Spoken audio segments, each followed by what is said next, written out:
Good afternoon, ladies and gentlemen, and welcome to the Hockey Ireland live feed from the EY Champions Trophy final for women between Loreto and Cork Harlequins. I'm Declan Hughes from Dublin City FM, and I'm joined in my co-commentary by Rudy Wertman. Rudy, we saw these teams play in the semi-finals. They were both very impressive in their victories.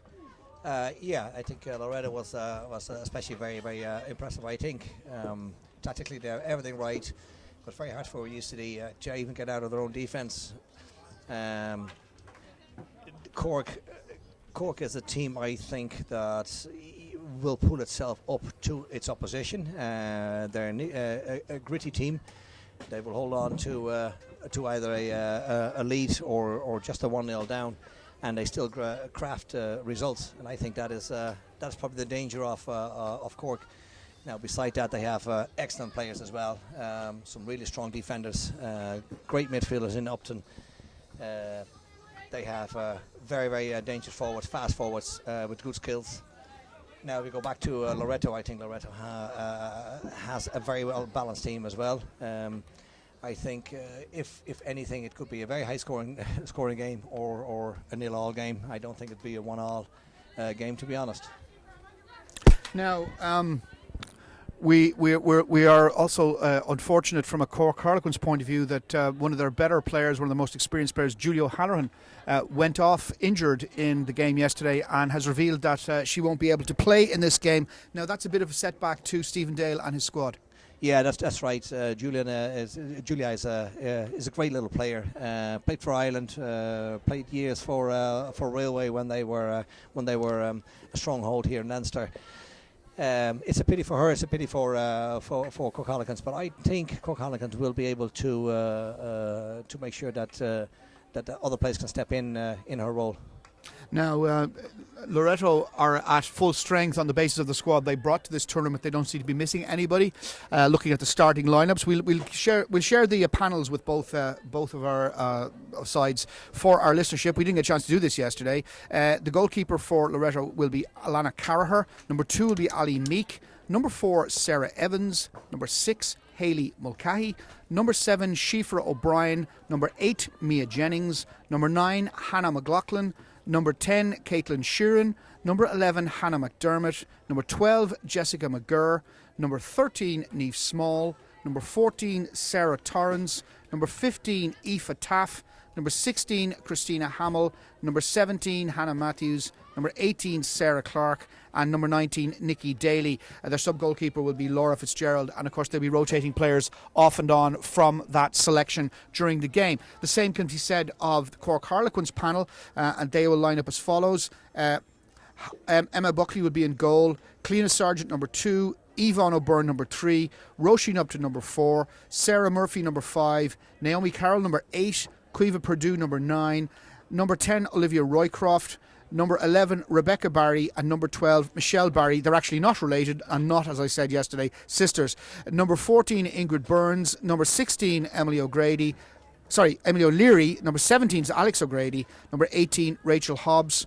Number 19 is Saoirse Griffin. And number 20 is Emma Barber. And their substitute goalkeeper, should they need to call on her, will be Ellie O'Mara.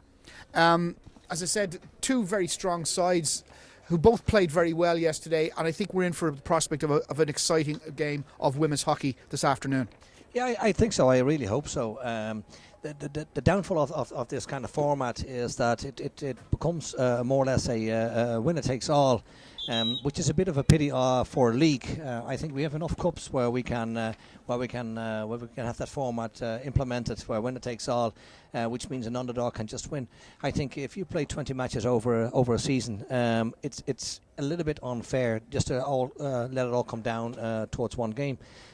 So there is much more pressure, which means that if you add that pressure to the players, the game it might not be. It might do some harm to the game, I think. Now, the conditions are absolutely perfect here today. It's a little cooler, if anything, than it was yesterday from our vantage point, certainly over this side of the field. But the players will probably have to adjust to the heat as well, because having played through a cold winter and an unseasonably cold spring, it has to be said, and to be playing in these kind of scorching conditions is a bit of an adjustment. And I know the international players may have had warm weather training earlier in the year, but the rest of them didn't. Yeah, that's true. You have to be used to playing and training in this weather, and as you said, the internationals certainly have had that in the past. Maybe not in the recent past, but they surely had that. So there's certainly an advantage. Now, the good thing about that is that it's more or less evenly divided between the two teams. Both of them have enough internationals to make this count, and I think if you want to become the Irish champion here today, those players are really being called upon. If they fade, I think the team will fade. Now, the captain of Loreto is Hannah Matthews, who's an experienced international player, and the captain of Cork Harlequins is Yvonne O'Byrne, another experienced international player. And they're two of the players that are going to be pivotal to the hopes and aspirations of both teams. Yeah, I think so. I think there's a few players I'd like to mention. I think Cliona Sargent. I mean, she's been there for the youngs. I think a very reliable defender, calm under pressure. She has a good strike of the ball. Good striker of the ball. Yvonne O'Byrne, nifty player, fairly good technique, but in my eyes, typical a Cork player. You know, she'll give it everything that she has. Roisin Upton, very promising player, especially through the centre, I think. Then we have Naomi Carroll, lovely player up front, quick, good skills, good finishing skills if she has. Then we have Rebecca Berry, and I think they are probably the strongest team players in Cork's team.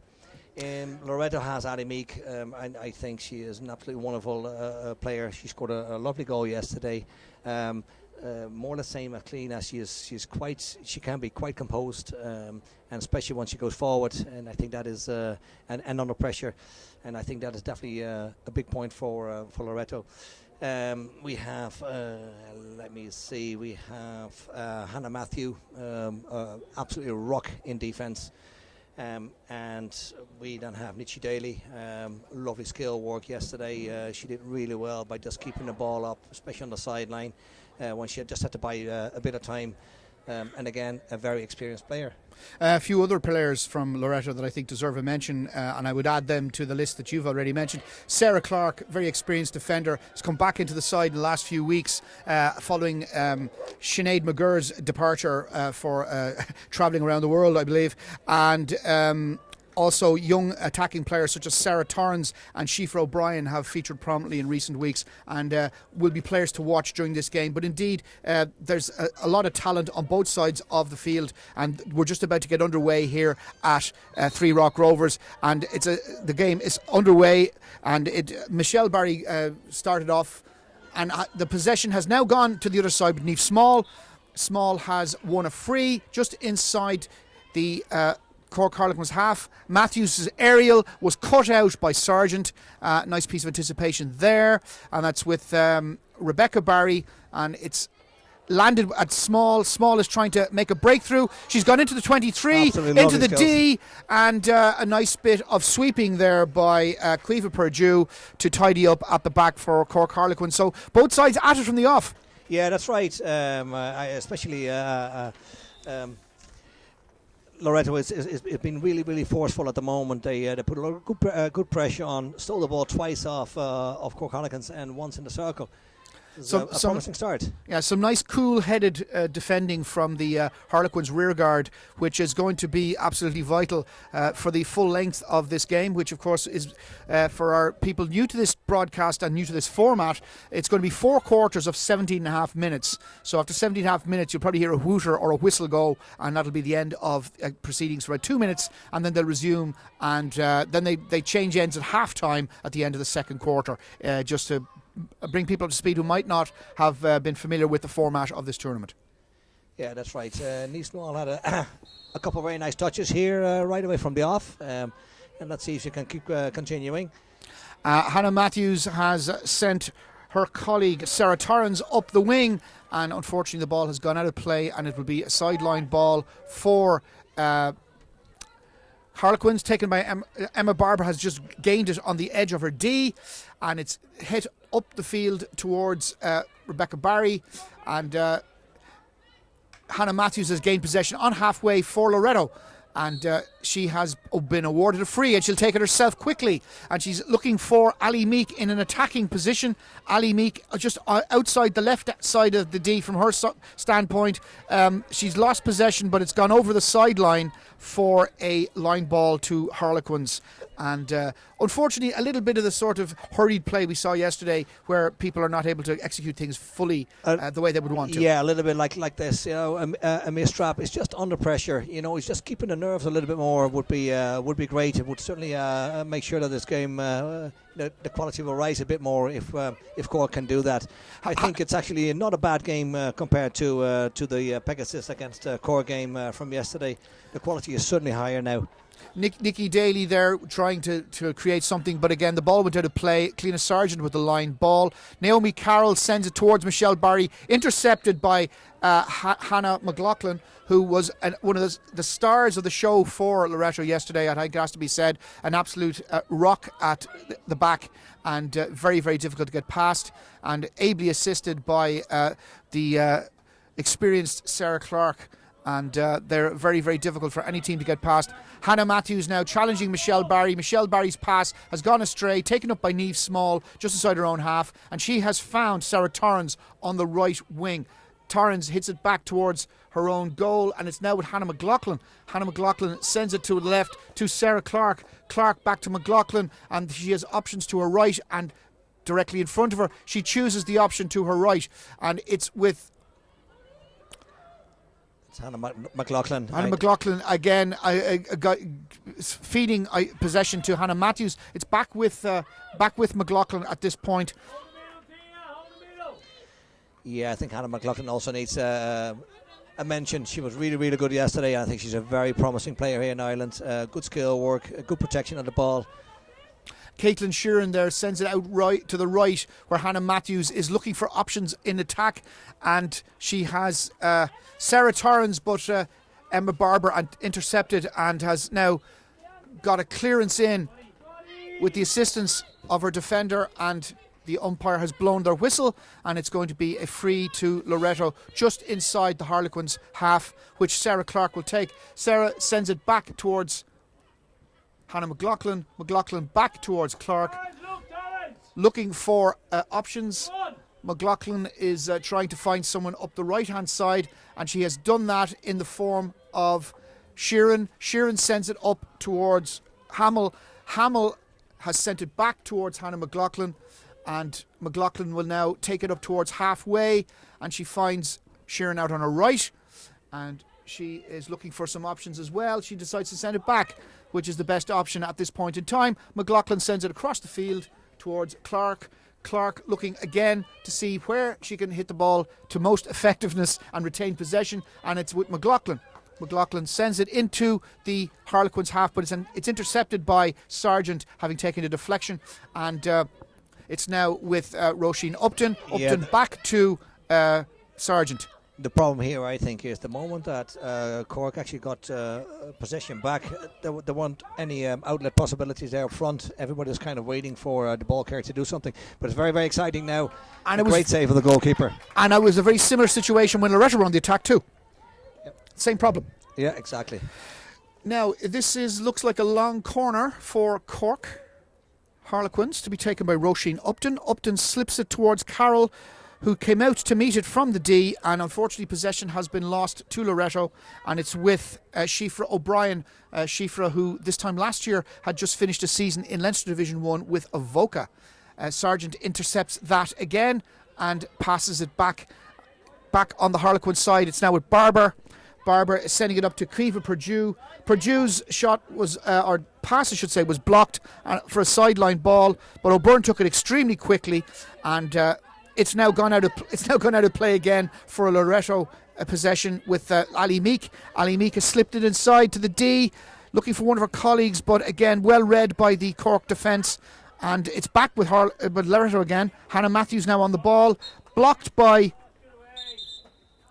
Yeah, I think Cork needs to just slow down a little bit, because there were two unforced errors where they gave the ball away, whereas Loreto is actually at this moment way better by just keeping possession, passing the ball around and looking for openings. And that block by Roycroft was an infringement of the rules, and it's now a free from Matthews. Matthews has sent the ball towards the end line, but unfortunately harmlessly out of play. It's as if we have a situation, Rudy, I think, from a coaching standpoint, where Coach A has neutralised Coach B to a great degree. Is that fair? I think both teams are actually tactically not too bad. Cork doesn't mind to sit back on half court, which is fine. Loreto does like to play the ball around, but they will get impatient and on a certain moment try to force an opening. And this is where Cork needs to pounce on if this is their tactics. And they're not really doing that. The moment they get ball back again, they kind of slow down play rather than actually accelerating. And usually it's only the player on the ball that accelerates rather than the players around her. I think Loreto itself, they're actually doing quite well. They're patient compared to Cork, I think. Yeah, I'm very impressed by the maturity being shown by the younger Loreto players, who are playing a bit like veterans, dare I say it, and are, as I said, keeping cool in pressurised situations. That was Mia Jennings there earning that free for Loreto, and it'll be interesting to see now if they can get any sort of ground here from this halfway line free taken by Sarah Clark. Clark hits it out to McLaughlin. McLaughlin bringing it forward. She has options to her right, options to her left, and loses possession to and this is where they need to break. O'Leary. And again, the break has been nullified by Loreto. Yeah, and O'Leary has won herself a free, but it's allowed the Loreto defence to regroup. And so that will obviously be good news from Loreto's standpoint. Sargent now on the ball, sends it forward down towards the right, but unfortunately, as we said yesterday, with a teeny bit too much oomph, and it's gone over the sideline. Yeah, there's a bit of a miscommunication. I think Upton let the ball go, but the right wing back just didn't understand that was her ball. O'Byrne attempted to intercept that and went over the sideline, and Jennings will now take the sideline for Loreto, and it's with McLaughlin. McLaughlin finds Clark. Clark sends it out to the right to Sheeran. Sheeran is looking for options. She has options to her left and right, but mostly in her own half. Back to Clark and back across to the left again to McLaughlin. McLaughlin finds Clark, and we're taking it through the 23-metre line and over halfway to Small. Small has slipped it inside, where Nikki Daly's trying to gather it, and it's been intercepted by, I think it's Emma Barber, taking it forward and running forward. No, it's not actually. It's Caoimhe Purdue, and the ball has gone out of play again. The problem again here is that the Cork forwards are not seeming to actually go high, which means they create space between themselves and the ball carrier. So it's very easy for Loreto to block it. Daly is bearing down on the Loreto goal, has won herself a free, and is just inside the D, but it's been deflected wide off her stick, and will be a push out for Cork Harlequins, which will more than likely be taken by, of course, depends on what side it's going from. It. Yes, Sargent is going to take it. Sargent sends it to the left, and it's gone up the wing now with Alex O'Grady. Alex O'Grady is taking it up the wing herself, and she finds her colleague Rachel Hobbs in a position out near the corner. Rachel's cross went across the face of the Loreto goal and harmlessly out of play. So it's going to be a line ball to Loreto about 10 yards from the end line, or 10 metres or thereabouts from the end line, and an aerial attempt finds Small in the middle of her own half, approaching halfway. She spots a teammate out on the right wing and finds her, and that's Sarah Evans. Sarah Evans has sent the ball towards Jessica McGurr, and Jessica, who's playing as a forward this year, having begun a career at underage level in defence, and has adapted quite well to the change of position. I think the fact that she's played in defence in the past, Rudy, would probably help her in her role as a forward, in that she can anticipate what her opponent might be thinking. Absolutely, yeah. There's no problem to change that, and I think it's not enough done in any sport. The moment you're a forward, you're usually a forward for life, and I think you need to change that more and more. as you said, you get more an idea of what defenders do and what attackers do. Matthews there showing some good skill to get past her opponent, but unfortunately her pass went a little awry, and it's a hit out for Cliona Sargent. Sargent finds O'Byrne. O'Byrne finds Carroll. Carroll heading towards the 23-metre line of Loreto, loses possession, and Jennings takes it away for Loreto. But again, she loses possession to Sargent. Sargent now just inside her own half, looking for options. Decides to take the easiest one to her right, and that's Caoimhe Purdue. Purdue sends it back to Barber. Barber finding a teammate on halfway, Roisin Upton. Roisin has no options. She's going to have to go back to get rid of this ball, but she actually spots one of her teammates in a good position, Rachel Hobbs, and Hobbs got into the D and set up Carroll, but the umpire wasn't happy with what transpired, and it's going to be a free to Loreto. Yeah, Carroll was obstructing the ball according to the umpire.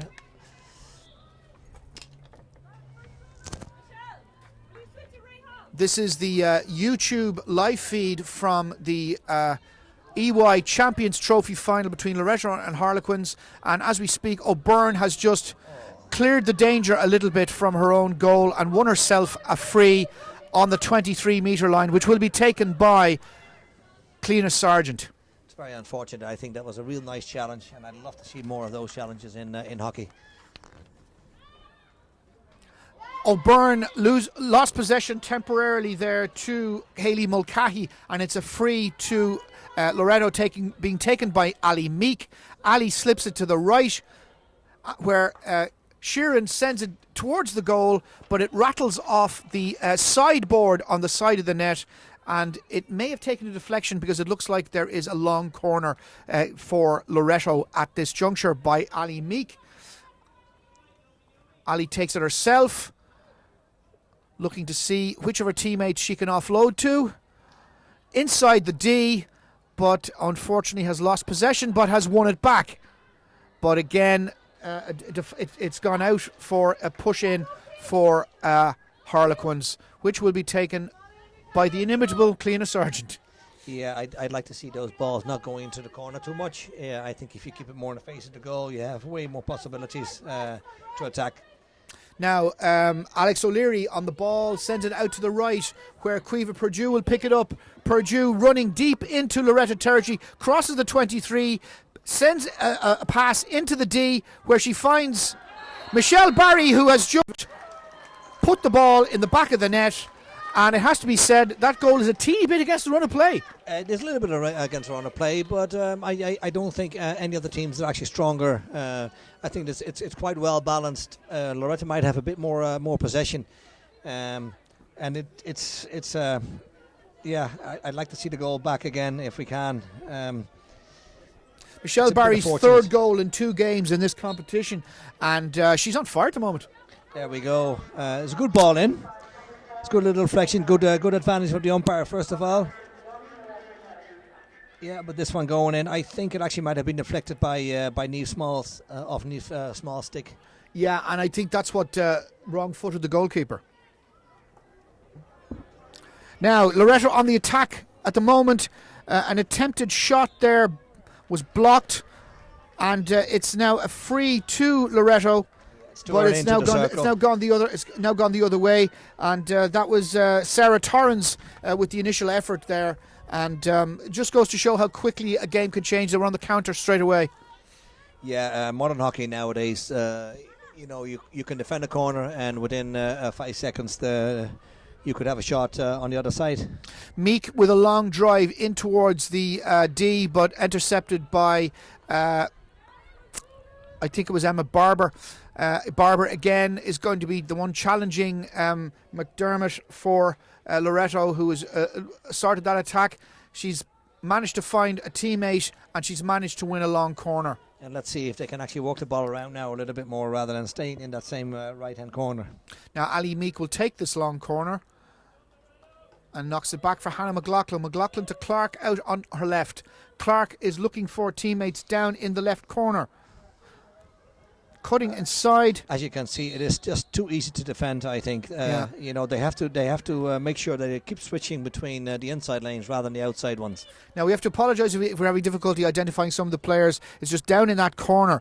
The light is glaring off the numbers, and we're not able to identify all the players we'd like to. We do the best we can for you, and but as you can see yourself from the camera angle, once they get to a certain point in the opponent's half, it's the numbers become almost invisible. So we'll do the best we can for you to bring you the names of the players who are involved in the peak action, and apologise in advance if we get them wrong or fail to deliver them to you, as the case may be. Harlequins cleared their lines there, and it looks like it's gone out for a sideline ball to Loreto, which will be taken by Hannah Matthews, I think.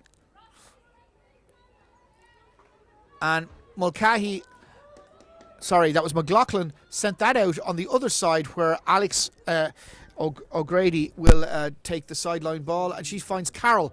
Carroll is going down the left wing, and just there on the final Hoosier for the first quarter, it's Loreto 0, Cork Harlequins 1.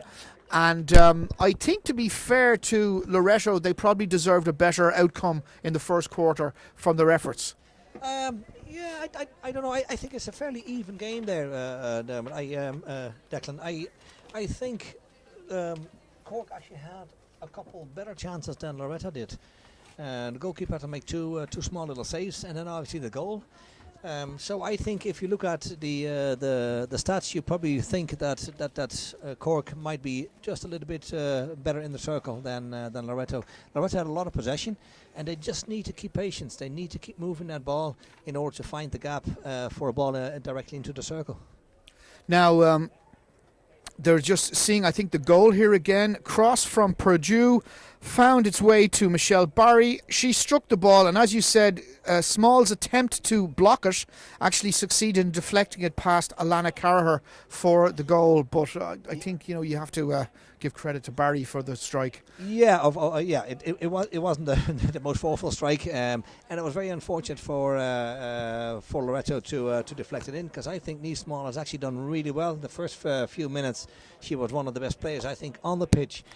And once when Small is going, she can really turn it on. I think she's a bit of a moody player sometimes, but once when she's good, she's a very, very, very good player.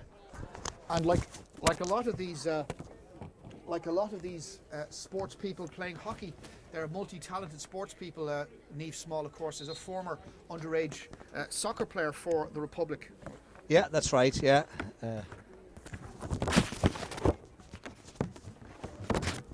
There's nothing lost. I think the game is quite open.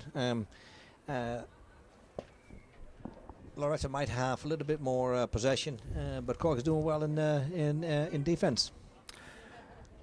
Now, I'm not sure if this is working. So I'm working on this backup mic. I'm hoping that this will work, and we'll see if we can still. Hopefully, you can still hear me. I don't know how that happened, but we'll work with this mini mic, and we'll try and bring you the commentary as best we can. That's a great takedown there. But it's those kind of messy passes with no control on the ball. This is where Loreto can really lose it out. They need to be more clinical in their technique. Emily O'Leary lost possession out there on the right for Cork Harlequins, and it's now going to be a sideline ball for Loreto, and McLaughlin with the launch there of the aerial up towards Jessica McGurr, but sadly McGurr lost possession, and Sargent has been awarded a free, and it will be it's unfortunately going to go out over the end line for a push in for Loreto.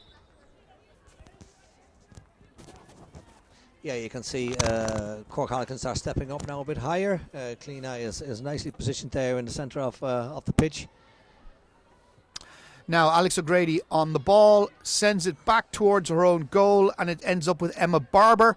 Barber is taking it out past her 23-metre line and slips it out to the right, where it's found by, I think, Quiva Purdue, and she sends it back to Barber, and Barber is looking for options again up the park, but unfortunately it's gone out over the sideline, but it took a deflection, so it's a sideline ball for Harlequins to be taken by Rebecca Barry. Rebecca slips it back to Sargent. Sargent on halfway again, trying to evade the challenge of Nikki Daly. Sends it back towards Purdue. Purdue to Barber. Barber advancing up within her own half, spots a teammate inside enemy territory, slots a pass through, but unfortunately the possession has been lost, and it's a free now to Loreto to be taken by Hannah McLaughlin. Hannah's got Hannah Matthews just behind her, and there's two players out to the left which are going to be utilised in bringing the ball forward, including Sheeran and Clark. But Matthews has now found a player in a more advanced position, and it's been taken by Niamh Small. Small is going to cut inside to the D, but unfortunately she's lost the ball in so doing, and that's another chance, potential chance gone. Yeah, that's right. And again, it's on the back line there. I think they don't give Cork enough credit to make sure that they can, they defend that really well. So they have to find other solutions for this. An aerial out of defence from Roisin Upton finds its way to Emily O'Leary. O'Leary's found Alex O'Grady. O'Grady is looking for options in front of her. She's got O'Carroll sort of to her left and as well. And she's decided to use the wing option, and it's gone back to Barber. Barber finds Sargent. Sargent evades the challenge of McGurr, finds Carroll inside the Loreto half, but Carroll has to pack it back to keep possession.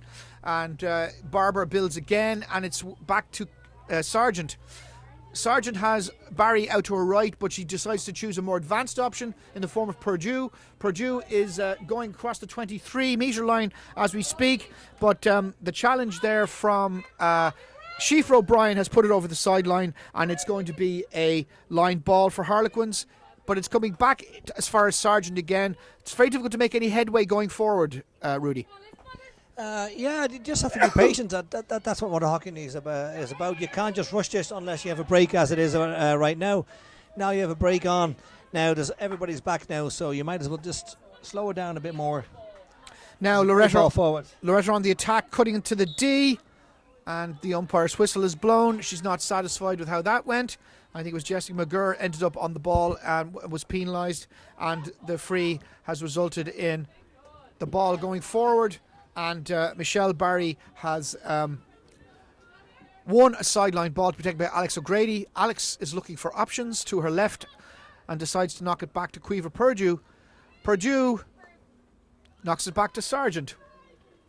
Sargent sends it out to the left wing, where it's met by Barber, who's dispossessed, but regained possession from Nikki Daly, but not to the satisfaction of the umpire, and it's a free to Loreto. Daly inside the 23, down the right wing, looking for options. Who can she pass to?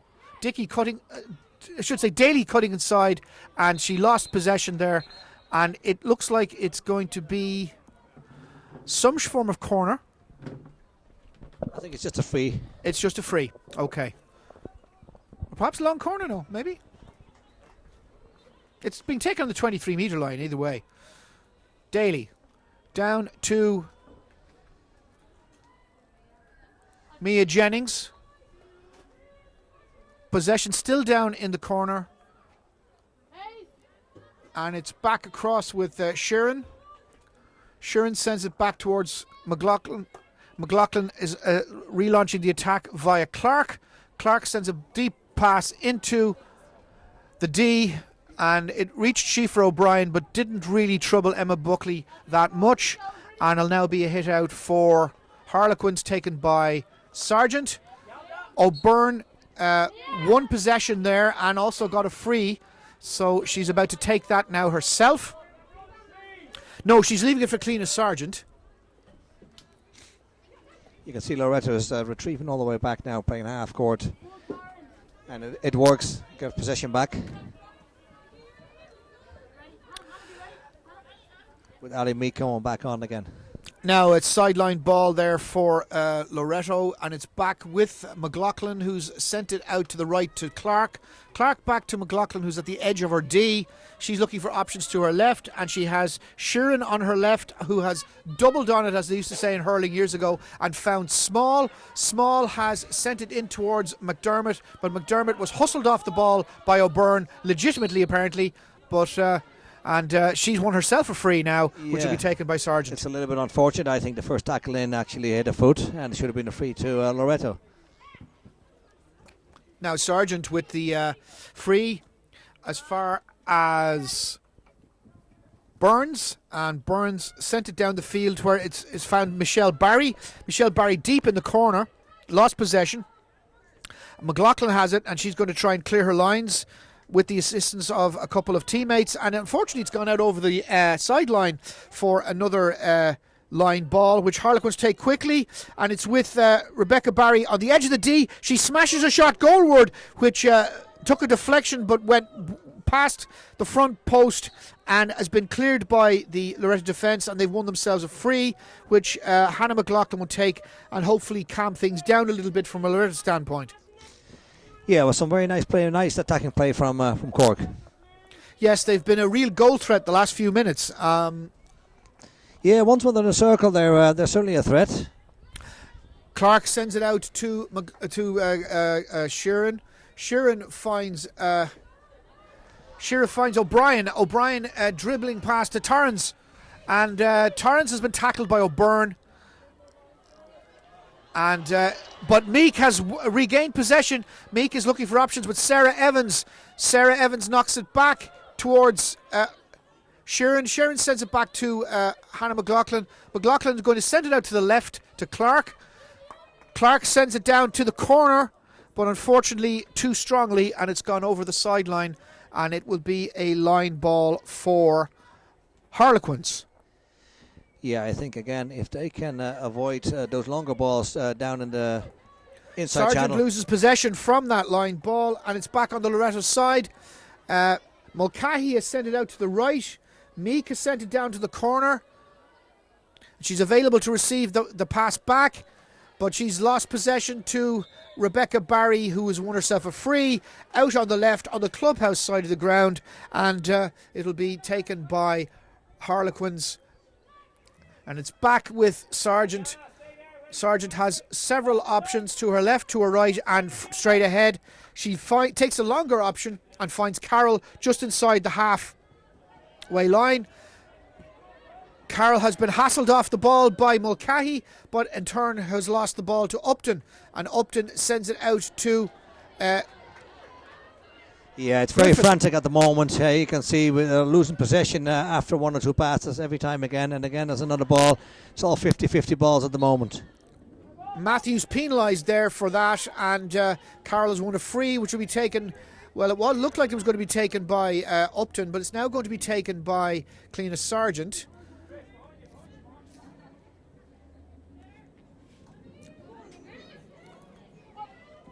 And the ball has gone out over the sideline for a line ball to be taken by Sarah Clark. Clark fires it long, and unfortunately it's gone out over the halfway line.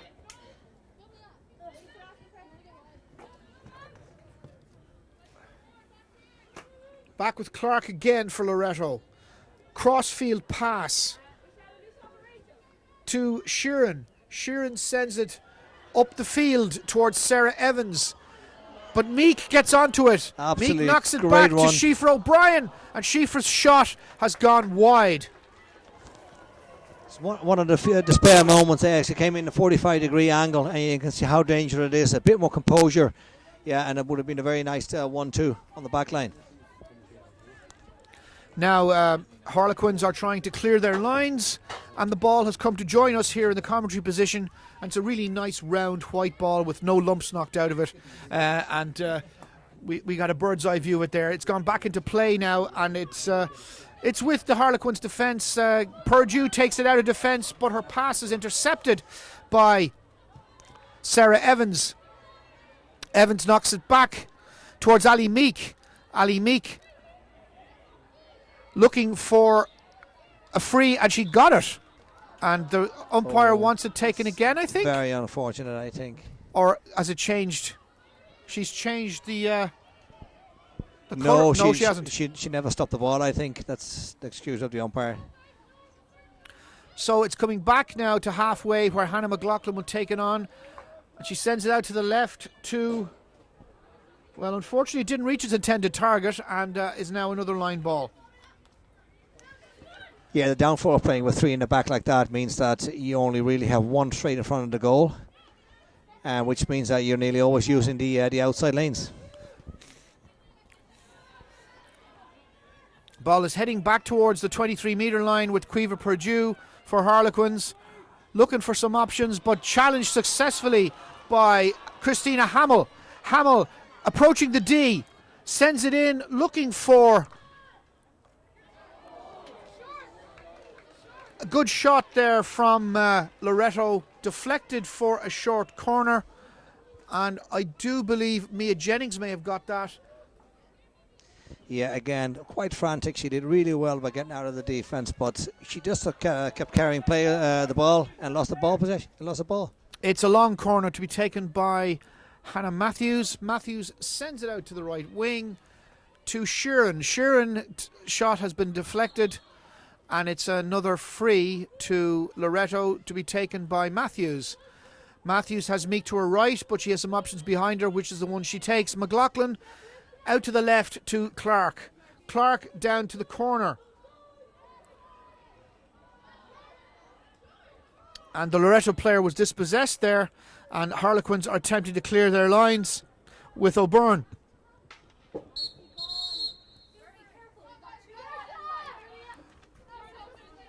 So it's a free to Harlequins to be taken by O'Byrne. And she's looking to see what the best option might be. Slips it to Roycroft, but Roycroft is dispossessed. And now Sarah Torrens herself, having one possession, has won herself a free kick. Or sorry, I should say a free hit inside the... I think Roshan Upton has been penalised for that first tackle. And it's so unfortunate that we stop this every time. There's no need for it. Are we... It's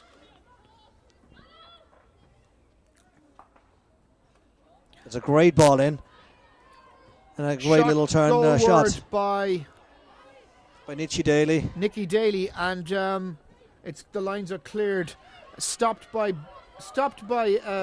Buckley and cleared, but the danger isn't averted totally because Meek is still in possession. Meek is sending it out to the right to Sheeran. It's back with Meek again. Meek knocks it back towards McLaughlin. McLaughlin is going to send it back out to the left. Clark with a drive towards goal, and it found a teammate but sadly did not trouble Emma Buckley, and will be a hit out for Harlequins. Sargent will take this just on the edge of the D.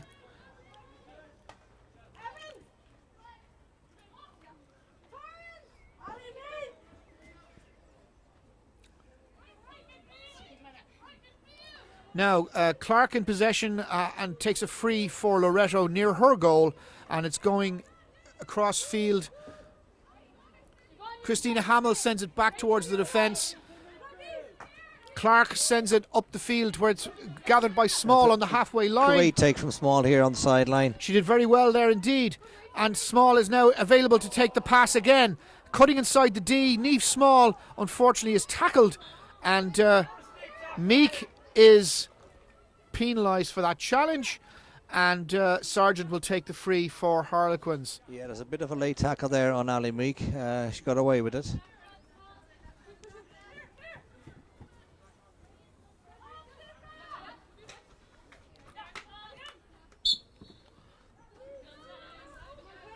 And another free to Harlequins, this time just on halfway, to be taken by Cleena Sargent. Sargent's long pass goes out of play, and Sarah Clark will resume with the sideline ball for Loreto. It's gone back across the face of the goal, and it's gone out on the right with Sheeran. Sheeran sends it, takes a deflection, and it goes out of play. It looked like it went out of play from this side, but apparently it's been kept in by Purdue. Purdue looking for one of her teammates in an advanced position, doesn't find him, and McLaughlin got to the ball ahead of Roycroft and has sent it out to Sheeran out on the right. A bit of support there for Loretta in the shape of Mia Jennings and Shifra O'Brien. But an aerial is now gone forward and it finds Jessica McGurr. Jessica cuts inside the D. Surely that was a foul, and it was, and it's a short corner. Yes, a very nice lifted ball into a foot. I think Cork could have done a little bit better there, but just staying in the duel rather than admitting to it, and that's why she just pulled it back into a foot and a corner. So an opportunity now for Loretto to see if they can get back on terms. And we're nearly done with the second quarter, which means this is the first corner in the game. It's unusual to go this long without having a corner for either side. Yeah, there could be a few more corners, but in all fairness, the umpires have been quite good. I don't think there were any major shouts for 4 corners so far. Now it's going to be taken by Daly, I believe. Daly with the block, and there's the goal. it's the equaliser. Nichi Daly scores. Nikki Daly actually scores eventually from her own corner. It goes back to the push out, Yeah. and so they really rehearsed this. It's 1-1, and I think it's only deserved. Yes, thoroughly deserved. Loretto have definitely deserved this goal, and it's 1 apiece. And as you said, not long to go. We're in the final seconds of this quarter, and in fact, there's no time to hit the resumption. 1-1 at half time. They haven't adjusted the scoreboard, but they have now. Okay, so it's now 1 apiece, and I think a fair enough, very even first half. I think so. I don't think this half deserves a winner yet. The hockey is actually quite good. A little bit frantic at moments. I think the team that actually can keep a little bit more cool might be the eventual winners here. Yes, unlike that joke poem that if you can keep your head when all those above you are losing theirs, you haven't a clue what's going on. In this instance, if you can keep your head when all those above you are losing theirs, you are in a very good position of winning the game. So plenty of exciting action to bring you in the second half of this. But for the moment, we'll take a break and we'll be back with you with the live commentary on the second half of the EY Champions Trophy final between Loretto and Cork Harlequins with a half-time score of 1-1.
We're back with second half coverage of the EY Champions Trophy final for women between Loreto and Cork Harlequins. 1-1 after the first half's action.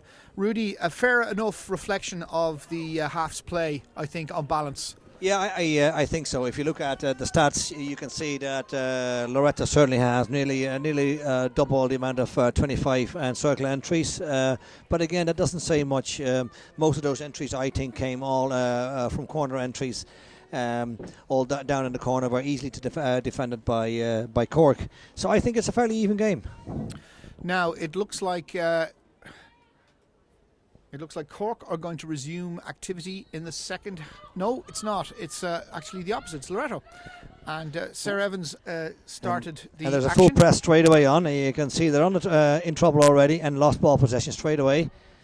So that's probably the intent of Cork, to put them under severe pressure straight away from the off. And indeed, in the early stages, it's already worked. Cork have retained possession. Upton on the ball as we speak, and her attempted pass got deflected out over the sideline, and it's back, can be taken by herself. And again, her shot has been deflected, but is it at the expense of a long corner? It certainly seems that way, and Upton will take this long corner herself. Sends it to O'Byrne. O'Byrne knocks it back to Sargent. Sargent out to the right to Barber. Barber looking for some assistance on the right, coming in the form of Purdue, but that was anticipated by Matthews, and Matthews has regained possession for Loreto. It's a pity because it's a real nice attack. It's just, again, the basic techniques of just holding on to the ball, dribbling, let her down.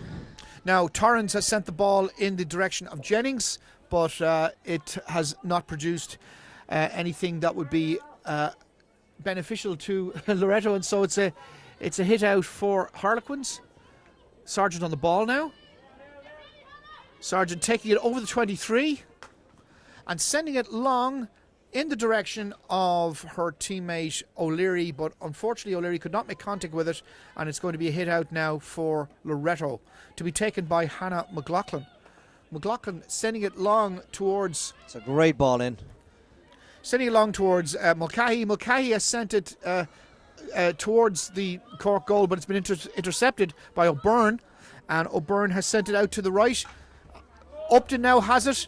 Upton has gotten through a couple of challenges and is still in possession over the 23-metre line for Harlequins. Sends it back towards Rebecca Barry. Rebecca sends it out, but it's been intercepted brilliantly by Sarah Torrens, and Sarah Torrens in turn has lost possession. It's back on the Harlequin side now with Upton.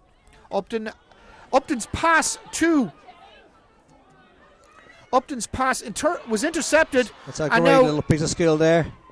Mia Jennings has gone on a fantastic run deep from inside her own half into the D, and has, I think, won herself a long corner. Yeah, you can see the intention of both teams. They really want to put a lot of pressure on the opposition the moment they have ball, especially in midfield. A terrific run there from young Mia Jennings, and she created something for her team. Now it's still with Loreto. They are still trying to find a way through, and it's coming across the field. McLaughlin towards Sheeran, and Sheeran heading down the right, slipping it inside to her teammate.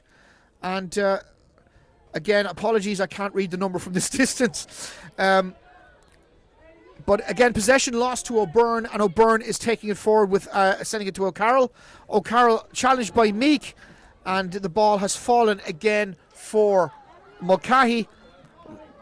It's now at Meek. Meek is cutting into towards the D, heading towards the end line, still in possession, sends across. Really nice ball in.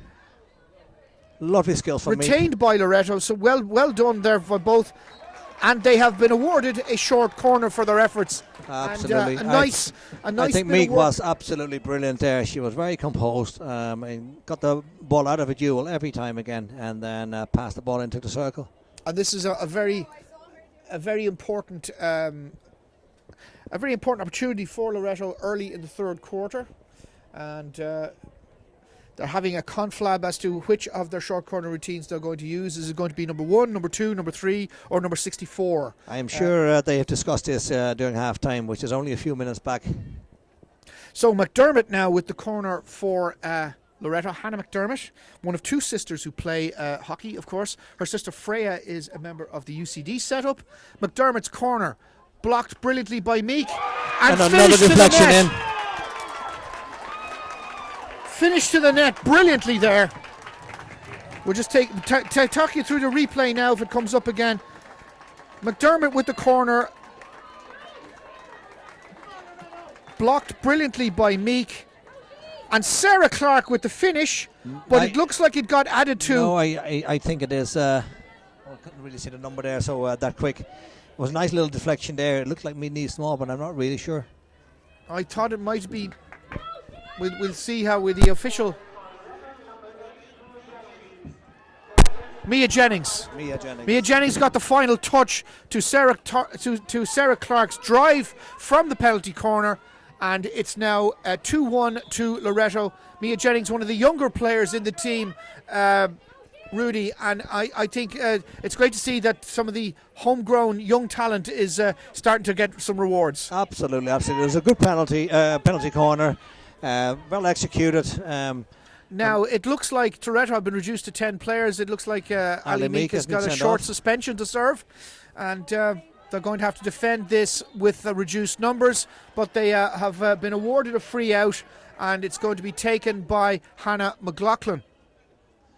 McLaughlin's aerial out towards the left, towards Nikki Daly. Daly down the left wing. A really nice pass, but there was no one up there for Daly, and Daly was watching. Has just won herself a sideline ball, getting a deflection off one of her challengers from Harlequins. She sends it back to Clark. Clark has McLaughlin, and McLaughlin sends it back to Clark out onto her left. It's unbelievable that they play half court when they're a man down. Cork, they're easy enough to just sit back. Sharon has one possession for Loreto and will take this sideline ball herself. Sends it back to McLaughlin. McLaughlin sends it out to Clark. Loreto are handling this period of being reduced to 10 very, very well by making sure that Harlequins can't take advantage of their extra player. And it's now with. This is overcarried by. It was with Mulcahy there, but they've lost possession, just as I more or less said those words, and it's gone out now. Rachel Hobbs on the ball has sent it down, but again, Clark recovers for Loreto, but it's back on the Harlequin side, all a bit frantic at the moment. Free to Cork Harlequins, taken by Upton. Upton's found Sargent. Sargent has sent a deep ball into the Loreto territory, but it's now cleared by Sarah Torrens. Has emerged deep into the Loreto. There's no one there, so from she the needs Loreto to keep the ball up. So she needs to hang on to possession, but she has done extremely well before losing the ball to Sargent. But that has relieved the pressure somewhat from the Loreto goal.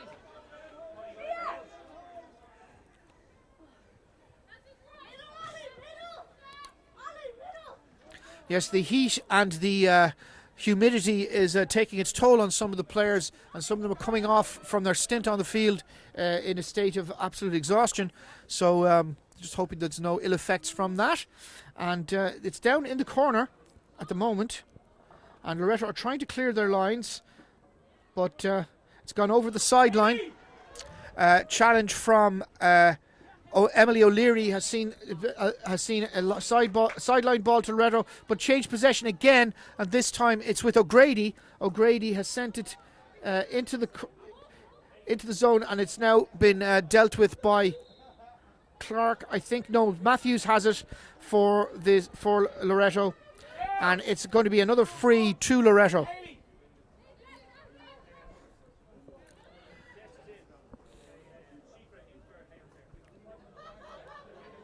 And it's gone across the goal, and Clark has emerged with it up the left. She's sending it to Small, but unfortunately the umpire isn't happy with that. So it's back on the Harlequin side. O'Byrne with the free. It's gone across field to Upton. Upton sending it towards Roycroft, but unfortunately was hit with a bit too much power and has gone over the sideline. Loreto will have the sideline hit. McLaughlin now has it. She sent it out to Clark. Clark's pass has taken a deflection but still managed to find its way to Daly. But Daly's been dispossessed. At the moment, I think Loretta's forwards are losing a lot of ball, and they need to be a little bit more composed and hold on to the ball. Yeah, and they're back to full strength again. Meek is back in action for them. McLaughlin at the edge of the D, looking to send a long drive down towards the Harlequins' goal. But unfortunately for them, Shifra O'Brien has lost possession. Daly wins it back from her international colleague O'Byrne. Daly slips it out to Meek, but again, it's well read by Alex O'Grady.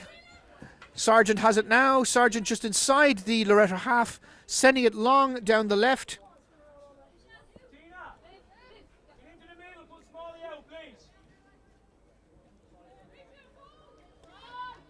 Now, Loreto have it with Matthews, and it's gone over the sideline. It'll be a Loreto sideline ball. Matthews has attempted an aerial. She got it as far as Meek, but was intercepted in midair by Michelle Barry. But it's now with Matthews again. Matthews sends it out to the left to Small. Small has sent it towards McGurr, but it's been intercepted by Harlequins. And it's gone from Barber to Upton. Upton now. Roisin Upton sending it forward in the direction of Michelle Barry, but it's been lost again. And it's now going forward for Shifra O'Brien, taking it forward for Loreto. She's got it past one defender, got it past another inside the D, and there's been a whistle blown, and it's going to be a free to Harlequins. Sargent with the free. Deflected goalwards, but from a distance, and it's going to be a hit for Loreto. And Hannah McLaughlin is going to resume play for Loreto, and it's with Matthews now. Matthews sends it to Meek. Meek on the right knocks it back towards McLaughlin. McLaughlin looking for options to her left. That comes in the form of Sarah Clark. Sarah sending it up the left wing to Niamh Small. Small cutting inside one player, inside the 23-metre line, out to O'Brien on the wing. O'Brien cutting inside the D. The ball has gone over the end line. I think it's gone over the end line for a long corner to Loreto. Yeah, I think this is much better play from Loreto. I think Niamh Small just held on to the ball really well. Christina Hamill will take this, enough. and it's gone back to Clark. Clark has it with McLaughlin. McLaughlin sending it into the D towards O'Brien, Mulcahy, but unfortunately possession has been lost, and Purdue clears her lines for Harlequins. It's with Saoirse Griffin. Griffin is looking for some red shirts to pass the ball to, and eventually finds O'Grady. But again, that's been intercepted by Matthews, not in a way that helps the cause, I'm afraid, or has it? It's actually with Loreto. It's a Loreto free. Clark with the free. Sends it long and out of play, unfortunately. It's a good idea. I don't think Mulcahy actually read what she was meant to do. Burns with the sideline ball for Cork Harlequins. Finds Rebecca Barry. Knocked back towards the goal. Sargent sends it across the face of the goal. And again, Upton was attempting to take it clear and was fouled. Sends an aerial towards the Loreto goal in the hope that Michelle Barry can at the end of it. But Sarah Clark has this matter under control, and she slips it inside. And it's gone back towards Hayley Mulcahy.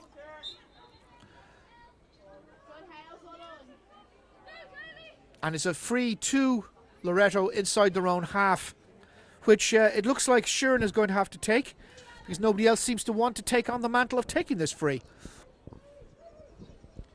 It's with McLaughlin. McLaughlin has sent it to Clark out on the left. Clark sends it down the left wing to Small. Small looking for her colleague. It's intercepted though by Harlequins. And Barber takes it away for Harlequins. She's now got a sideline ball to take. She finds... Oh, that's a bit of a poor ball, I think. She finds no one in particular and it ends up with Loretto. Nikki Daly on possession now, having been received a pass from Matthews. Matthews and Daly, it went back to Small, back to Daly. Daly is going to hit a drive towards the goal, and it's been deflected once or twice, but it looks like it's last hit at Loretta's stick, as it's going to be a hit out for Harlequins. A little bit fractured play here, Rudy. Yeah, that's true. I think they're both a little bit frantic. Cork is looking for the forward ball every time, and it's very easy to defend this. They need to go through midfield and just be patient, build this up, and I'm pretty sure you can get into the 25. Alex O'Grady out on the right for Harlequins as we speak, As you can but see it's intercepted again again by Hannah Matthews. here. Yeah, they're just looking for the forward ball. And it's very easy for Loretto to defend. Purdue there thought she'd found O'Grady, but it had gone out of play, and it's going to be a sideline ball for Loretto to be taken by Sarah Clark.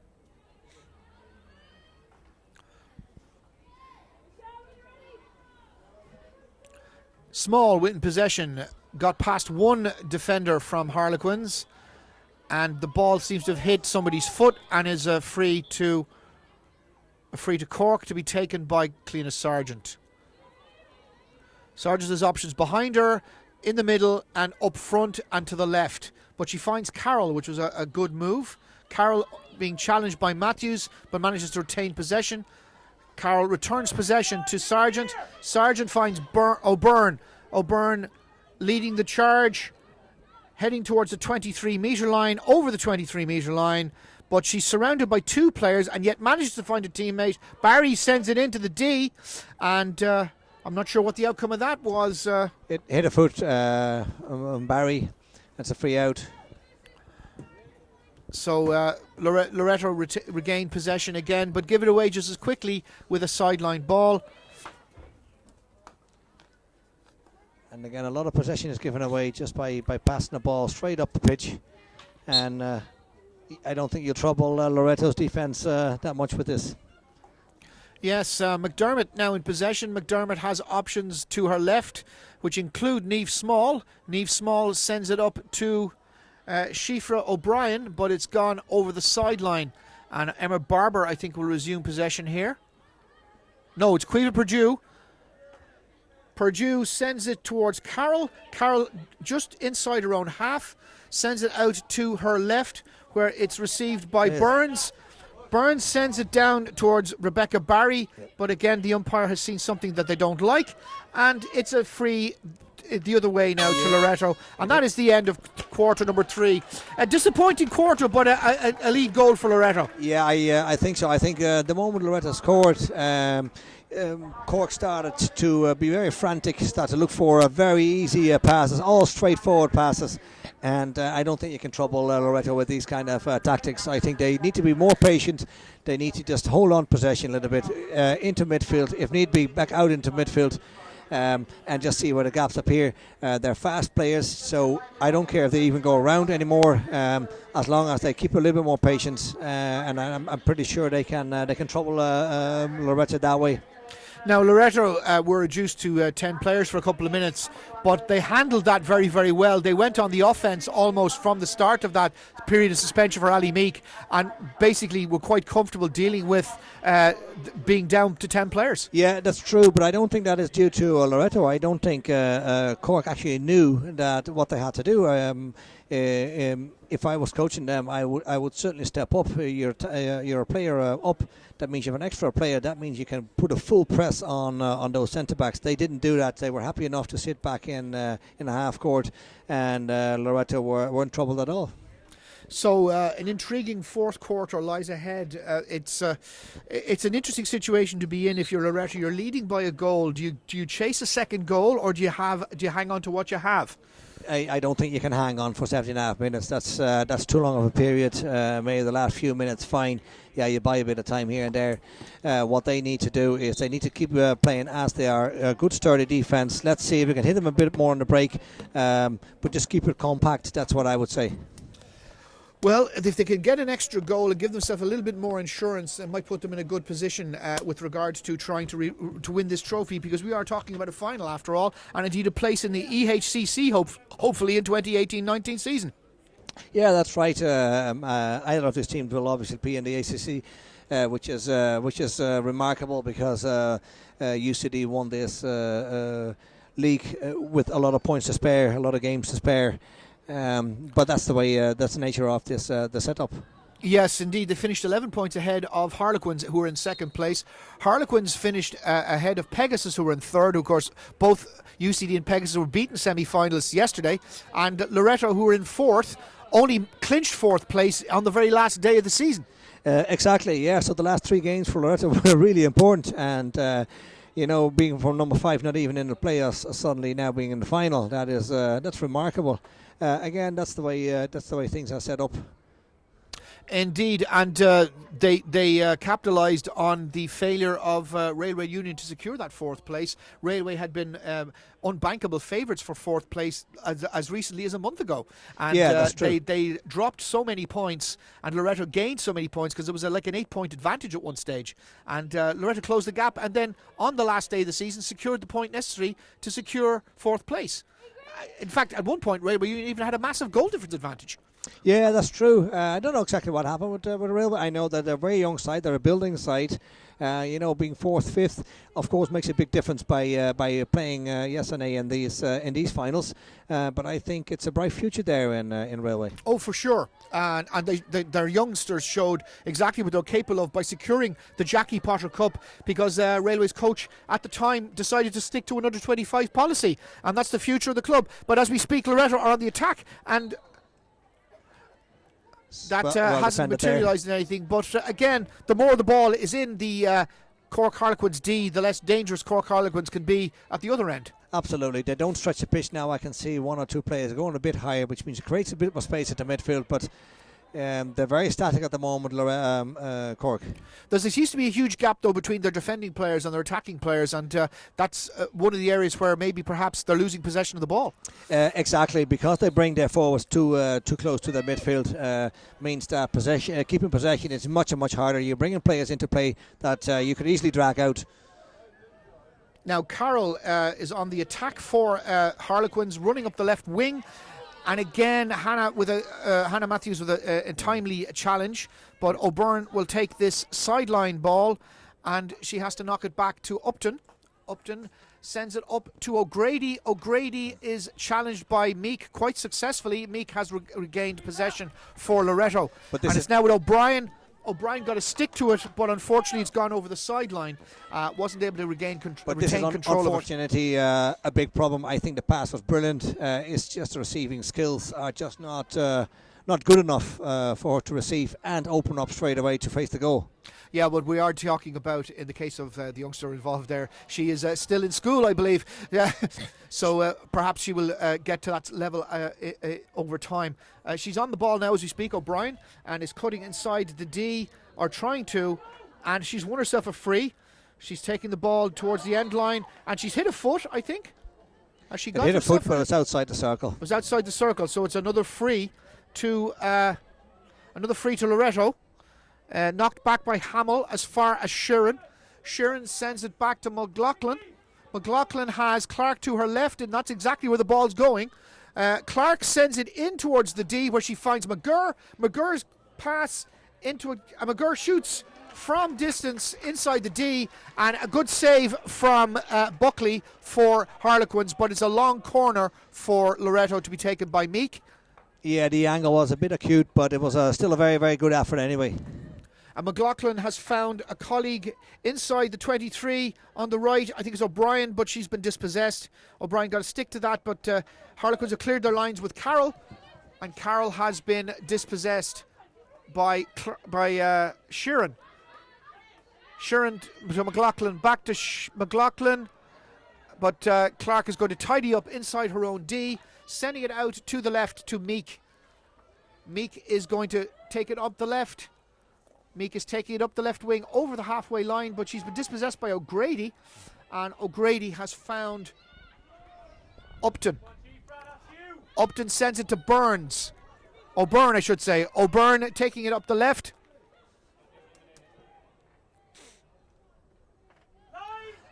And it's in the possession of Loretto now at this stage. Possession changing hands rather quickly in key areas of the pitch, and that's why it's easy enough to defend. Exactly, they're easy to defend, unfortunately. Barber has hit the ball long and has found Michelle Barry inside the D, and a good stop there by Carragher from that shot from Michelle Barry, and the second effort has gone wide. Yeah, it was a good effort. It was a very good pass as well, to be honest. But it is it's kind of striking here that the two forwards are actually dribbling the ball out of their own 25, Carroll and Barry, which suggests to me there's not an awful lot of structure left. Meek sends it towards Nikki Daly. Daly, just inside the Harlequins half, sends a pass which is intercepted a little bit by Sargent, but she's only gained control of it now, and it's with Carroll. Sargent found Carroll. Carroll has sent it into the middle to Upton. Upton has O'Grady to her right. O'Grady up the right inside the 23 metre, fires in a shot, and unfortunately she's missed her targets and indeed her teammates, and it'll be a hit out for Loretto, which will be taken by Hannah McLaughlin. That was a great reverse anyway, from the left to the right, and you can see suddenly it all opens up. McLaughlin has found Torrens. Torrens inside the half of Harlequins, loses possession to O'Grady. Meek challenges her. Meek regains possession. Meek has retained possession and sends it out. Oh, that is a challenge on Daly, which should be penalised. And it's a free to Loretto, which Daly will take herself. She has sent it back to Sheeran, and Sheeran will find McLaughlin. McLaughlin has Clark to her left. Clark is looking for options. She chooses McLaughlin. McLaughlin is looking for options up the middle and sends an aerial ball, which is intercepted by Sargent, and it'll be a free to Cork Harlequins. Yeah, you can see that's a youngster doing that. There's no need for this, and losing possession on a fairly crucial part and time stage of the game. Yeah, give a bit more possession. It's fine. Now the ball ended up with Roycroft. Roycroft sent it in towards the D, but Loretto looked like they had tidied it up, but the referee, or the umpire should say, penalised them, and has now penalised the opposition. So it's now going to be cleared by McLaughlin for Loretto for an infringement there, and McLaughlin is going to use the option to her right, which is Sheeran, Oh, it's picked up there. It's picked up there by Roycroft. Roycroft inside the D has been blocked by McLaughlin legitimately, apparently, and Clark has now cleared her lines and found Meek up the left-hand side. That was some really good defence there by Loughlin.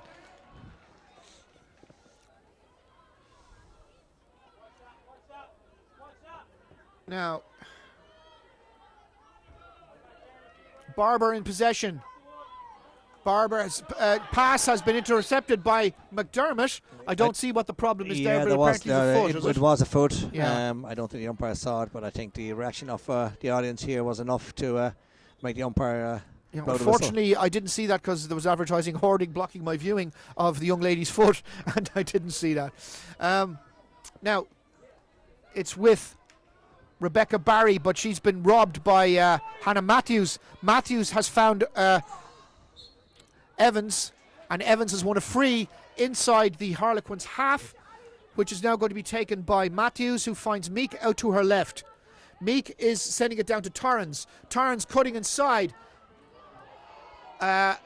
Torrens ends up on the deck, but there's no free awarded. O'Grady sends it up to Michelle Barry. Michelle Barry dispossessed by Matthews. Really good defence again there by Matthews. And it's a free It's a free now, I think, to Loretto, which Sheeran there's a carded offence there. I think she was pushing in the back when she lost the ball. Matthews found Meek. Meek is looking for some assistance down the left, and she finds it for McDermott. McDermott, trying to get inside the D, has lost possession to Sargent. Sargent for Harlequins, sending it up the field past the 23-metre line with Upton. Upton is taking it over halfway. Upton has lost possession to McLaughlin. McLaughlin defending very well for Loretto, has emerged with the ball, has found Meek. Absolutely. She'd been a rock in there, I think. She's only 21 or maybe even 20. She's done really, really well Mia there. Jennings got possession in the middle of the field there, looked to have found a teammate with the pass, but unfortunately the ball went over the sideline. And it's another free now to Harlequins. Upton with the free finds Barber. Barber here on the left, our near side as we look at it, has found Barry.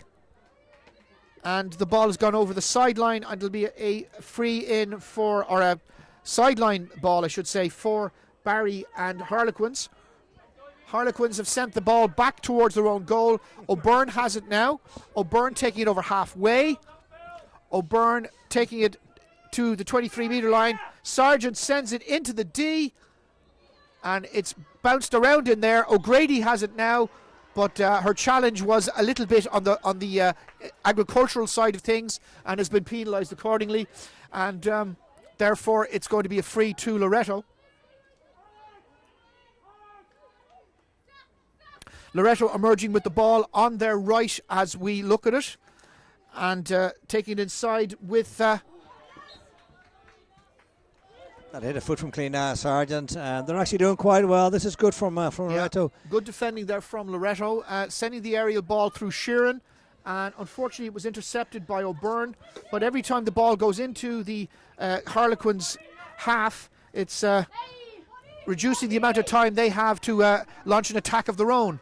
But they've just done that, and Carroll. I think on the ball there, here on the left-hand side the ball hit a left. The ball hit a foot. It hit her hip, I think. And Loretto now have possession. Sheeran with the free towards McLaughlin. McLaughlin sends it out to the left to Clark. Clark sends it down the wing, and it's now with Burns. Burns sending it in to Upton. Upton sending it to, and Torrens has intercepted and has launched an attack for Loretto. The ball is now with McDermott. McDermott finds Torrens again. What Torrens a great round. Inside the D, but she's been dispossessed, and Harlequins emerge with the ball. Upton sends it up to O'Byrne, who lost possession to Matthews but regained it somehow, and O'Byrne now has it for Upton. Upton sending it out to the right, but a little bit too quick. I think that was a teammate. great tackle there from O'Byrne in the circle, and really needed, because it was a 2v1. The attacker just lost a little bit of control, and O'Byrne was in there.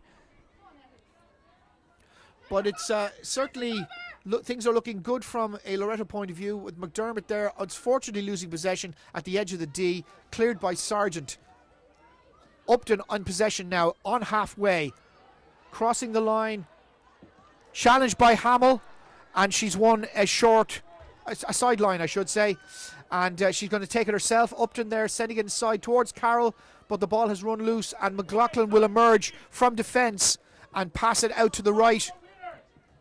But unfortunately, O'Byrne has emerged with the ball, and she's crossing the 23-metre line, but she doesn't have too many options down there in that corner, and has lost possession again herself. Yeah, this is a tough one. She's been awarded a free, though. It's a free, but I think it's more obstruction what they do when they throw the ball like that. Sargent has got possession from that free, has sent the ball goalward, but she couldn't find a red and black person of her teammate, and unfortunately it's been cleared by Loretto to the sidelines, and again Purdue is out on the right and will send it to Barber. Barber will have plenty of options to pass it to. Let's hope she can find the correct one. She's found.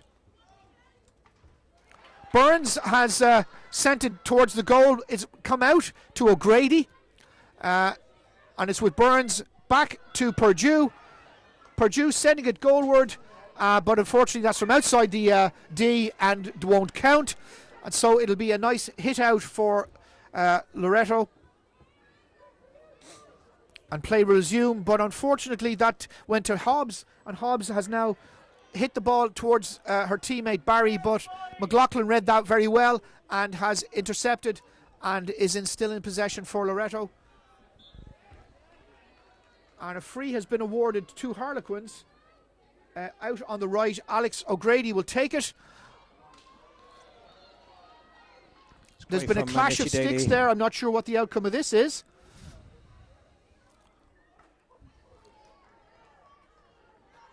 Loreto are emerging with the ball, and unfortunately it's gone over the sideline. Hamill couldn't control it, and it's back now with Purdue. Purdue back to Barber. Barber sends it out to Burns. Burns slips it inside, but McGurr intercepts it, and it will be a free to Harlequins taken by Carroll. Carroll inside the 23.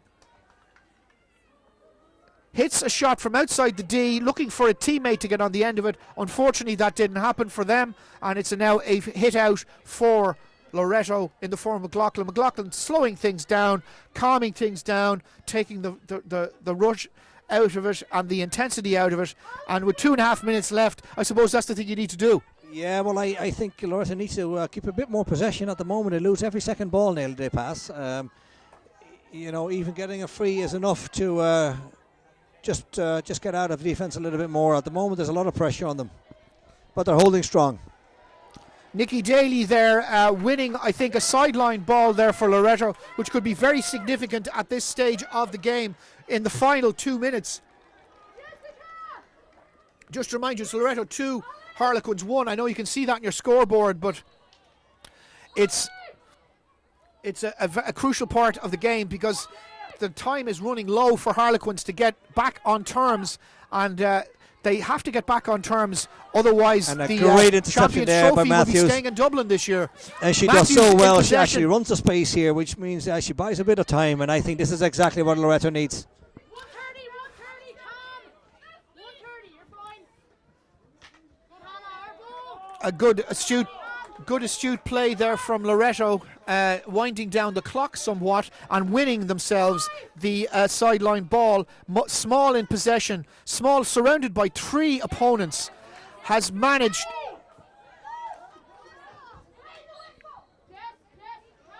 and Sheeran won herself a free there inside the Harlequins half, and we're in the final minute now at this stage of the game, a final minute of the game, and Loreto had a free there, but they've won possession again from that. Meek on the 23-metre line. Just buying a bit of time here. She just goes Small wide. is inside, and Meek there has been hurt and will require some attention. And I'm not sure how that came about, but There's 44 seconds left, so I'm pretty sure that she takes a little bit of time. Time has stopped anyway. Make sure they can all reset again. Sargent is going to try and launch another attack here. She finds O'Byrne. O'Byrne going forward, looking for Rebecca Barry, and she finds her on the 23-metre line. Barry back to O'Byrne. Meek intercepted, but the umpire wasn't happy with the manner of said interception and has penalised Loreto. O'Byrne with the free to Sargent. Sargent out to the right wing, and it's with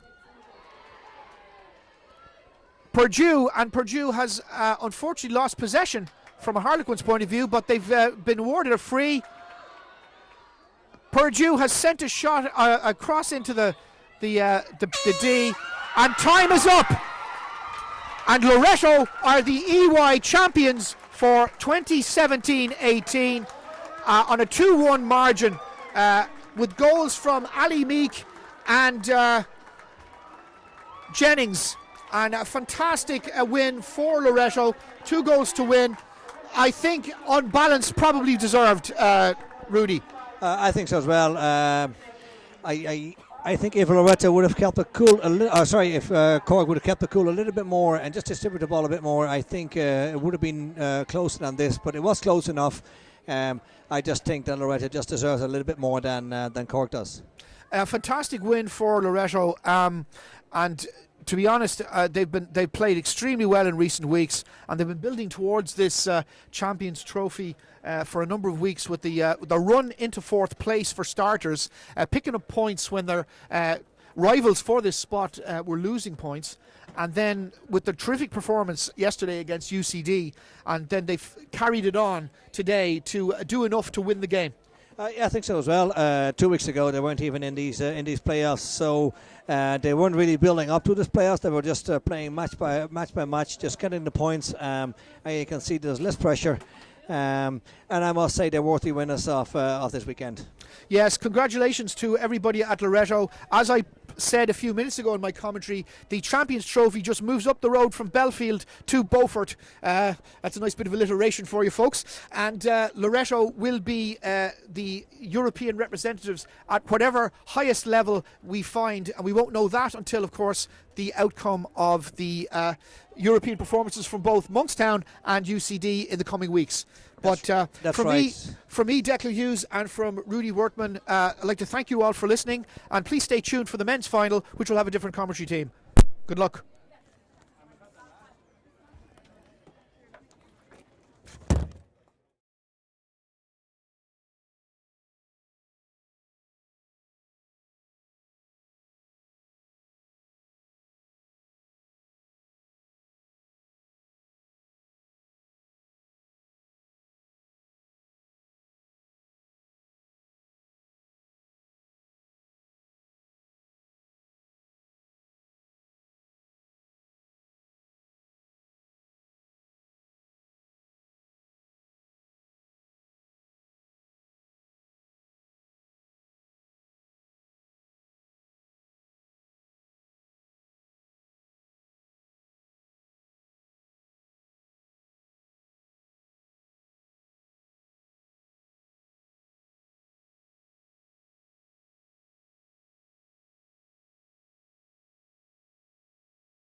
Paul Fitzpatrick, coach of Loreto, after a 2-1 win in the EY Champions Trophy final.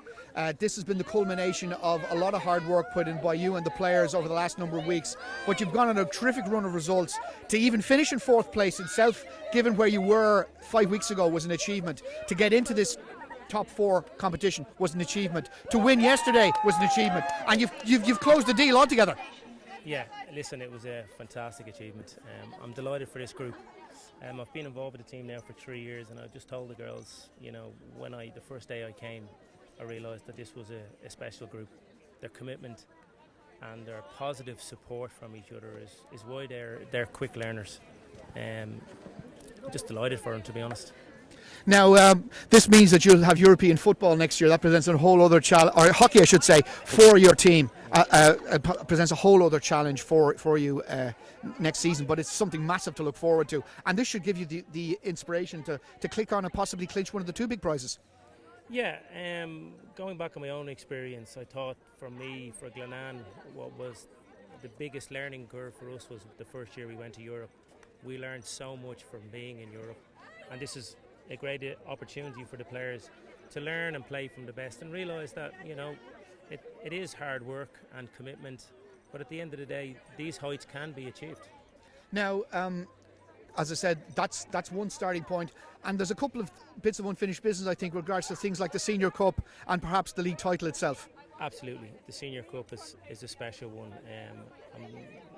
It's always been a special one for me, and I'd love to win that with this group, because having the whole set is really important. UCD have done it on more than one occasion, and you know they've been the standard bearers here for a long time, and we're just looking to do the same.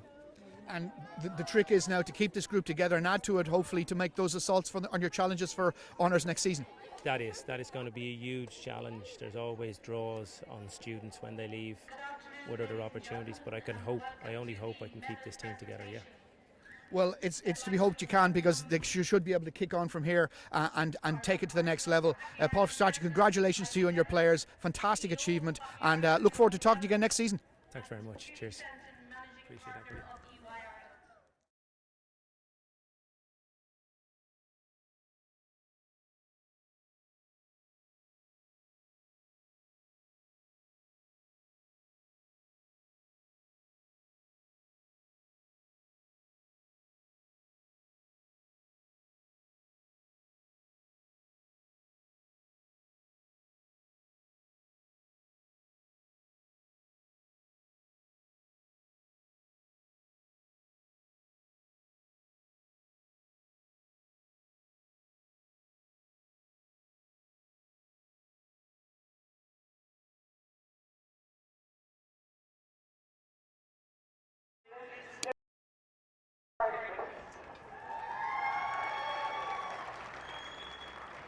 On behalf of Hockey Ireland and on my own behalf, a big thank you to EY for their generous sponsorship over the last number of years. We really, really appreciate your help.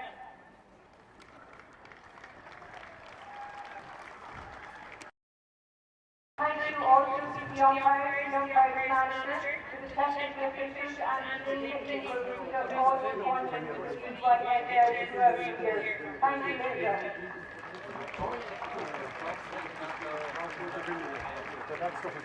To the EY Miguel Committee and to Nate Cooper, thank you, Nate and your committee for all the hard work in setting all of this up. Thank you. And lastly, by no means least, we thank you to Tree Rock Rovers for hosting this competition. We do appreciate your notice and your ability to host. Thank you. And thank you to all the office staff, the hockey office staff, for giving us your weekend to be here and to see us all the right weekend. We do appreciate you giving up your time. Thank you.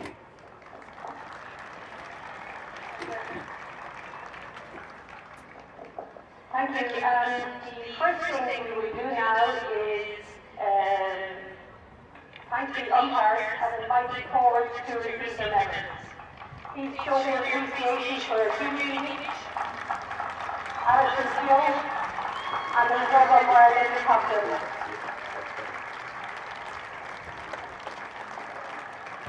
That's very good, there.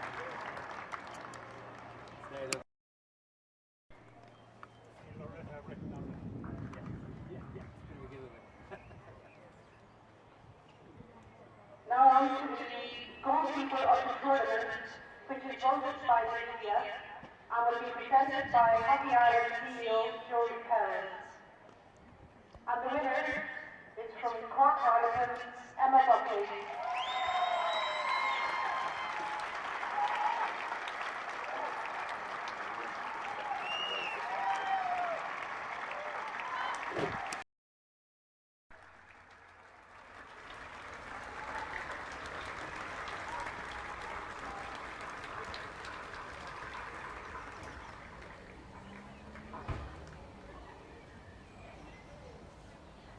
Now we will proceed with the 11th ceremony, and I'd like to call forward Yvonne O'Byrne, the captain of Cork Ireland.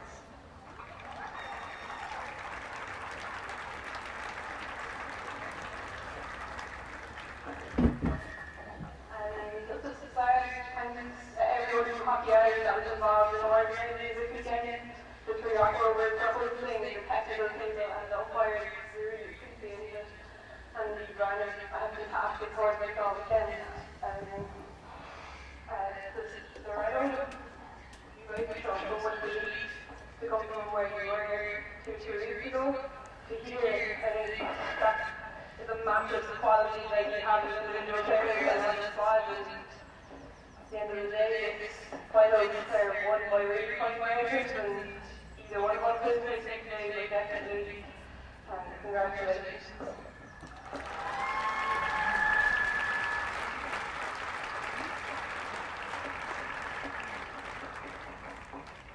My own teammates, the Rob, the Dale, the Shawnee, everyone, all of our supporters. There's no words. But we've had ups and downs this season, and you've just put in such a hard graft all season.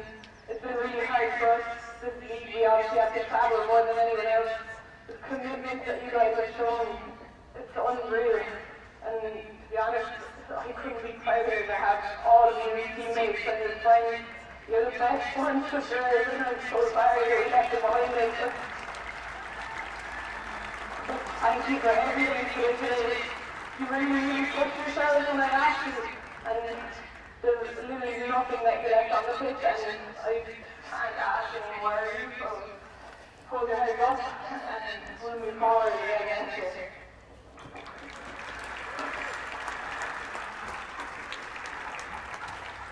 Thank you, lovely speech. Now I will ask our Hockey Ireland president, Ivy, EY Parker Julie, and Joe to hand out the other top levels.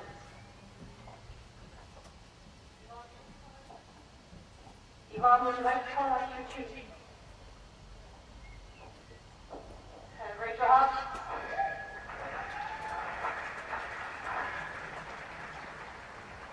Emma Ruffey. Michelle Barry, Emma Barber, Ingrid Graham, Peter Purdue, Alison Bailey, Naomi Kyle,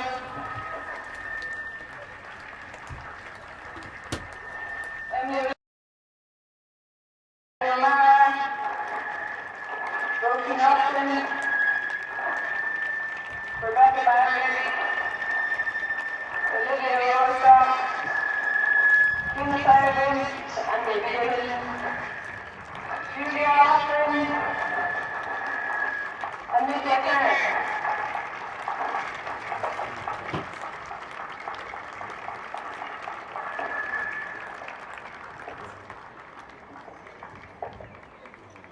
Please give a round of applause to Cork Ireland.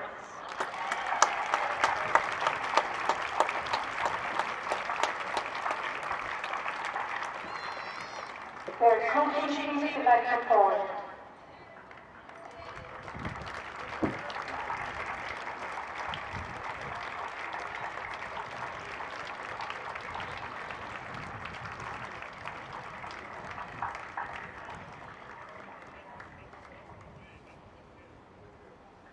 Now on to the winners' medals. Can I now ask the Loretta captain, Hannah Matthews, to step forward and say a few words.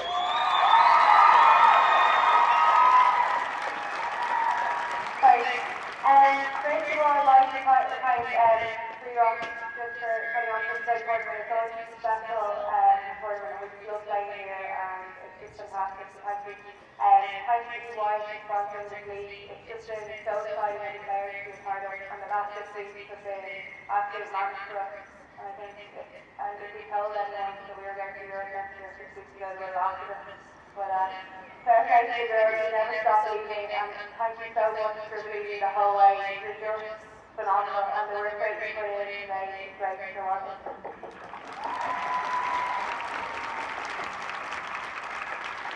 Thanks also to the umpires, you can't get past, and we don't want to be for you, but we really appreciate it. Thank you, Nolly, would go ahead, so thank you. And finally to our supporters, you just are...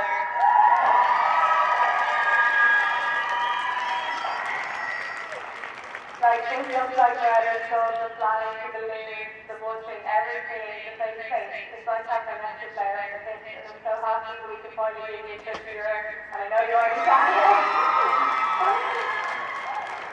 Thank you.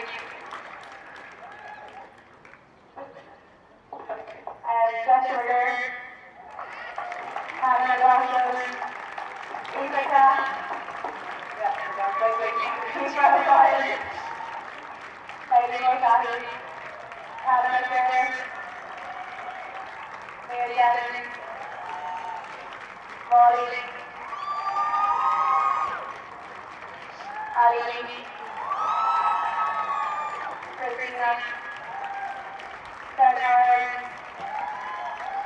Katie Jerry, Sarah Allen, yeah, just today, Sarah Ryan, Alana, Laura.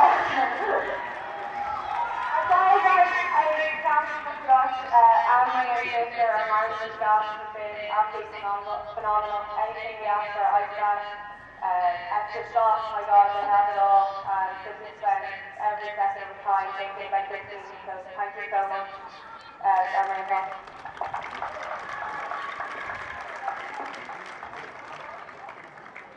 And now the moment you've all been waiting for, I'd ask the UI Ireland partner Judy Benson to come forward to present the trophy to Hannah Matthews and Loretto.